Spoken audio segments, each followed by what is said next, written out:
Techie Flanders here. Welcome to my channel. We have created a database, tables, added information or data into the tables.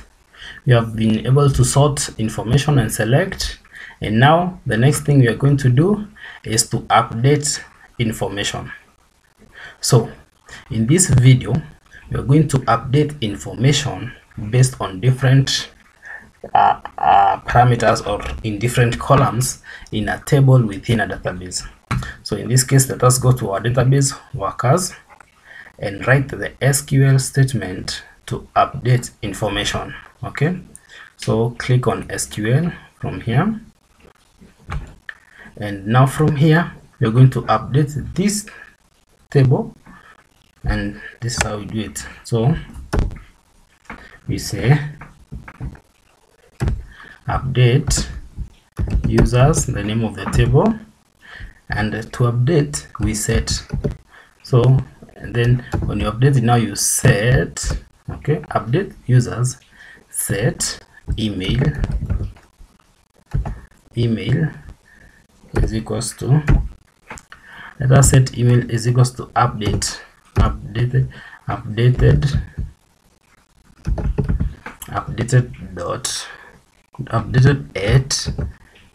gmail.com.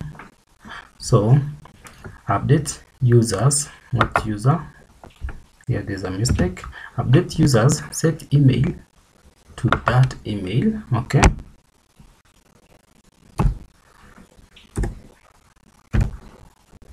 where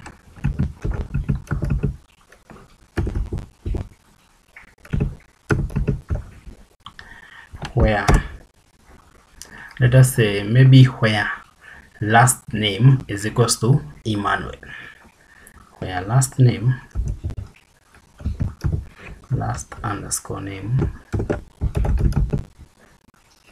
is equals to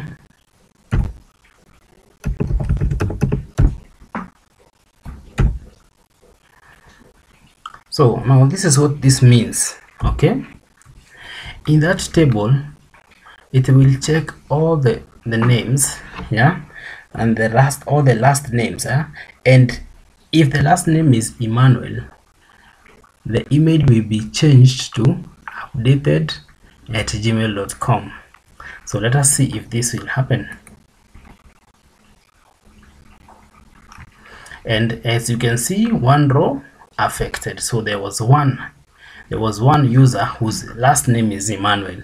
Okay, and the email was updated to updated@gmail.com. so if we go to users table and check for Emmanuel, for the worker whose last name is Emmanuel, this is Emmanuel, you will see the email has changed to updated@gmail.com.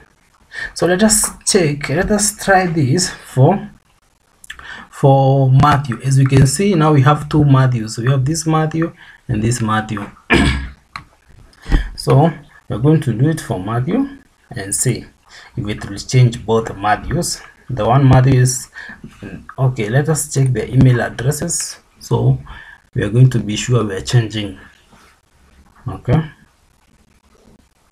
so you can see the first Matthew here, the email is Daniel@gmail.com because they are Daniel Matthews, and the last Matthew here, the email is Emmanuel@gmail.com. so we're going to change these emails with both of them with one statement. Okay, so let us do this, and of course we can go to the shortcut when we are in the users. If you go to SQL here, you're going to have a shortcut to update. You see, if you click on update here, some of this is done for you. Update user, set ID, you see, but we want to write the statement ourselves because we are learning. Okay, so we can be able to internalize the procedure and the right way of writing the statements.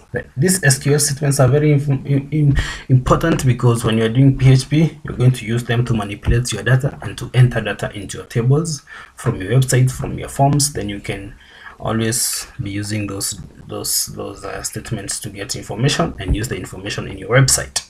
Okay, now we are going to change Matthew. So update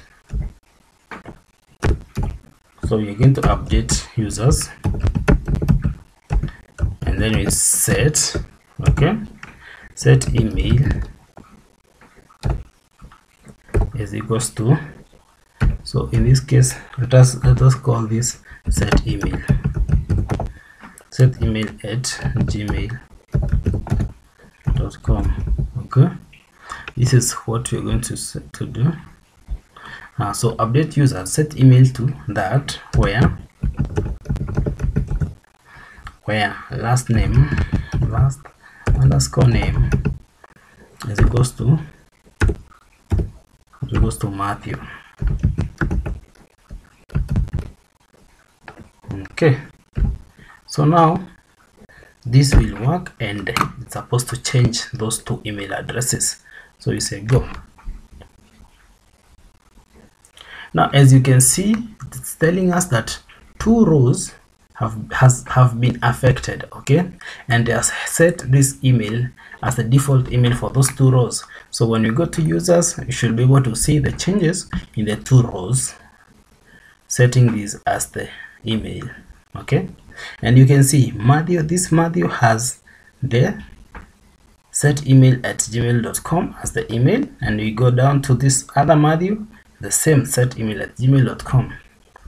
Thank you for watching this video. I hope you understand, I hope you practice, and in the next video we are going to see how to delete these entries from our database and our tables, and I will see you in the next video.